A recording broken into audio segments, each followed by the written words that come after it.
ମୋ ଟିମ୍ ତରଫରୁ ବି ଆମେ ଆସିଛୁ ଯେହେତୁ ମାଉସୀଙ୍କର ଫାଷ୍ଟ ଲାଷ୍ଟ ମାସ ମୁଁ ଦାୟିତ୍ୱ ନେଇଥିଲି ତାଙ୍କ ତୁଲିଆ ଦାୟିତ୍ୱ ମୋ ସାଥିରେ ଆସିବାକୁ ମୁଁ ଛାଡ଼ିଥିଲି ତେଣୁକରି ସିଏ ତାପରେ ଆଜି ମାଉସୀଙ୍କର 10 କାମ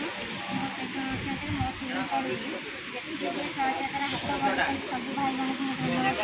ଜଣାଉଛି। ବିଶୁ ଭାଇ ବି ତେଣୁକରି ଆସିଥିଲେ ମୁଁ ତାଙ୍କୁ ଡକେଇଥିଲି ଆଉ ଲୋକ ବି ଜଣେ ଦିଦି ଆସିଛନ୍ତି ଆମର କେଉଁଝର ସେପଟ ଲାଇନ୍ରୁ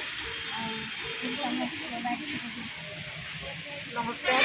मो उत्कल समाज सेवा ट्रस्ट आसी मत बासंती अपा फोन कले जमी पलाशुणी ओभरब्रिज तले जड़े मौसी हेल्प कर आम किसी हेल्प करवा तो मुझे अनुसार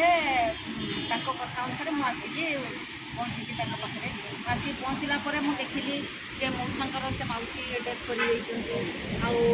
बर्तमान जो ब्रिज तले से रोचे जो परिस्थिति में रोचे गवर्नमेंट किसी कौन सुविधा ना ना पानी सुविधा अच्छी ना लाइन सुविधा अच्छी ना घर खंडे अच्छी तो जदि किसी कौन गोटे असुविधा हो जाए ताले से परिवार नष्ट हो तो तेणुक अनुरोध करुँच गवर्नमेंट को किसी से हेल्प कर।